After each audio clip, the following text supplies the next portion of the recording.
وہ دوسری کیٹیگری میں آئے گا۔ اب اس قرضے کی دو قسم کی ہوتی ہیں۔ بندوں کے جو قرضے ہوتے ہیں حقوق العباد میں، یعنی کہ جو کسی شخص سے آپ نے لیے ہوتے ہیں، اس میں دو قسم کے قرضے ہوتے ہیں۔ ایک قرضہ وہ ہوتا ہے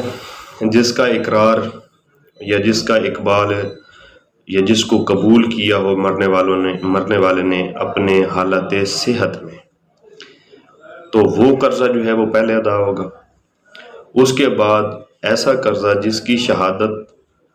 یا جس کا اقبال جو ہے مرنے والا کر رہا ہے حالت مرض میں، وہ دوسرے نمبر پہ ادا ہوگا۔ اب جو قرض حالت مرض میں بھی ثابت ہو، اس کو بھی آپ اسی پہلے قرض کی کیٹیگری میں رکھیں گے اگر اس کی شہادت ہے کہ اس نے اس کا قرض دینا ہے، اور پھر وہ ایک ہی کیٹیگری بن جائے گی، اور اس میں آپ یہ قرضہ جو ہے اس کے ذمے وہ اس میں سے ادا کریں گے۔ اب اس کی ادائیگی کا طریقہ کار تھوڑا سا جو ہے وہ پیچیدہ ہے اس حوالے سے کہ اس کا اگر رقم جو ہے وہ کم بچ جاتی ہے اور قرضہ زیادہ ہوتا ہے تو اس کا پروسیجر کیا ہوگا۔ اب فرض کر لیں کہ ایک بندہ فوت ہو گیا ہے، اس کا جو ترکہ بچا تھا اس کی تجہیز و تکفین ہو گئی اور کچھ بھی نہیں بچا اس ترکے سے، تو پھر آپ کو کیا کرنا ہوگا؟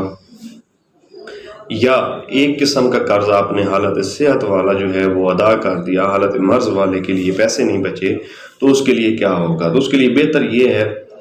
کہ قرض خواہ جو ہے اس کو درخواست کرنی چاہیے کہ یہ قرضہ فی سبیل اللہ معاف کر دے، لیکن بہتر یہ ہے اس سے بھی کہ معاف کرانے کی بجائے جو ورثاء ہیں، جو اس کے شرعی وارثان ہیں، وہ اپنے مال میں سے جو ہے وہ اس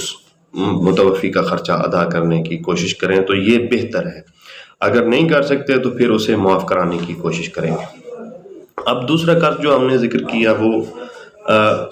جو خدا تعالیٰ کے ذمہ، جو میت کے ذمہ خدا تعالیٰ کا قرض ہوتا ہے، وہ کیا ہوتا ہے؟ مثلا زکوٰۃ، نذر، کفارہ وغیرہ، وہ ترکہ میں سے ادا نہیں ہوگا۔ البتہ اگر وصیت ہو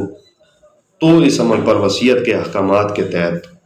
ہوگا، یعنی کہ جو حقوق، جو نذر، زکوٰۃ، کفارہ وغیرہ اس کے ذمہ ہے، اس نے اپنی زندگی میں یہ دینا تھا، نہیں دے سکا، تو وہ اس میں سے ادا نہیں ہوگا۔ لیکن اگر وہ وصیت کر کے گیا ہے کہ میرا یہ قرض بھی ادا کرنا ہے، تو پھر وصیت کے احکامات کے مطابق وہ ادا ہوگا۔ اگر ترکہ کی رقم جو ہے وہ قرض کی رقم سے کم ہو اور قرض خواہ جو ہیں ان کو کیسے ہم قرضہ پورا کریں گے، تو اس کے لیے میں آپ کو ایک مثال دیتا ہوں کہ اگر تجہیز و تکفین کے بعد، یعنی اس کے کفن وغیرہ کے اخراجات نکالنے کے بعد ترکہ میں سے کل 500 روپے بچ گیا، فرض کریں تو اس کی تجہیز ہو گئی، تکفین ہو گئی، اب 500 روپے بچا ہے، اور دو قرض جو ہیں وہ صحت کے زمانے کے ہیں، یعنی کہ جن کا اقبال یا جن کی شہادت ہے کہ وہ حالت صحت میں لیے گئے تھے، اس متوفی نے حالت صحت میں لیے تھے، تو 300 اور 900 روپے کے ہوں۔ مثلا ایک شخص جو ہے دو آدمیوں سے قرضہ لیتا ہے، ایک سے 300 روپے اس نے لیا ہوا ہے، ایک سے 900 روپے لیا ہوا ہے، اور کل جو بچے ہیں اب پیسے ہمارے پاس وہ 500 بچے ہیں، جبکہ قرضہ بن رہا ہے 1200 روپے۔ تو پھر اس 500 روپے کو 3:1 کی نسبت میں تقسیم کر کے پہلے شخص کو 125 روپے اور دوسرے کو 375 روپے دیے جائیں گے، یعنی جس کا قرض 900 ہوگا اس کو 375 روپے، اور جس کا قرض 300 ہے اسے 125 روپے، یعنی 3:1 کی نسبت سے، یعنی اس کو 3 حصے ملیں گے جس کا 900 ہے، اور جس کا 300 ہے اس کو 1 حصہ ملے گا۔ اس ریشو کے حساب سے ہم وہ قرضہ تقسیم کریں گے۔ باقی جو ہے قرض کے متعلق، معاف کرانے کے متعلق جو میں نے بات کہی، اس کے مطابق ایک ڈیٹیل جو ہے وہ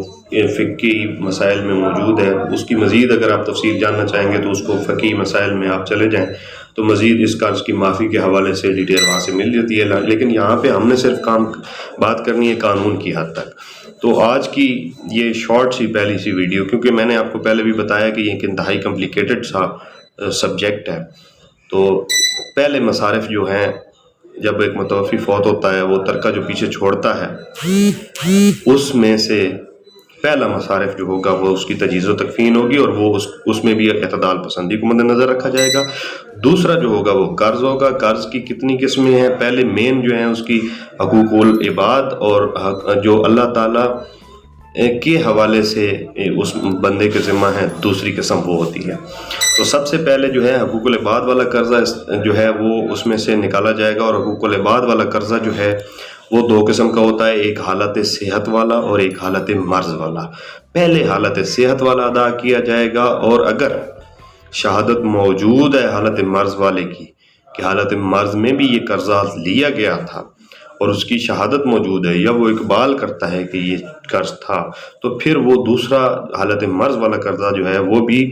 حالت صحت والے قرضے کے ساتھ پہلی قسم کے ساتھ ہی شامل ہو جائے گا،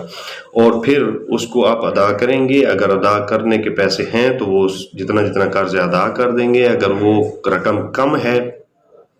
اس کی مثال بھی میں نے آپ کو دے دی کہ اگر رقم کم ہے تو پھر فارمولہ آپ نے یہ اختیار کرنا ہے کہ جو رقم بچی ہے اس میں سے ریشو بنا لینی ہے، جس کے قرضے کی ریشو جتنی ہوگی وہ اس حساب سے، ریشو کے حساب سے، تناسب کے حساب سے ان میں رقم تقسیم کر دی جائے گی، اور جو بقیہ قرض بچے گا اس ادائیگی کے بعد وہ معاف کرانے کی کوشش کی جائے گی۔ تو آج کی صرف ہم یہاں تک بات کریں گے اس شارٹ سی ویڈیو میں، تو یہ ہمارا ٹاپک انشاءاللہ آئندہ ویڈیوز میں جاری رہے گا، اور اس پہ ہم آپ کمپلیٹ ایک مکمل سبجیکٹ اس کو کور کریں گے ہر صورت میں انشاءاللہ۔ اور یہ ایک انتہائی اہم، دلچسپ اور بہت ہی ضروری ٹاپک ہے، تو آپ ہماری چینل کو سبسکرائب کر لیں اور ویڈیوز کو جو ہے لائک کر دیں۔ تو یہ ایک سیریز ہم شروع کرنے جا رہے ہیں، ہم اب یہ وراثت پہلے مکمل کریں گے، پھر اس کے بعد اسی طرح سے مختلف قوانین کی ویڈیوز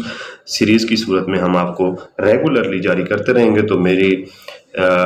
یہاں پہ ریکویسٹ ہوگی کہ آپ ہمارے چینل کو سبسکرائب کر لیں۔ امید ہے یہ آپ کو ویڈیو پسند آئی ہوگی۔ اگر اس کے بارے میں مزید کوئی کویسچن ہو تو وہ آپ ہمیں جو ہے وہ بھیج سکتے ہیں، ہم آپ کے کویسچن کا جواب جو ہے وہ دے دیں گے۔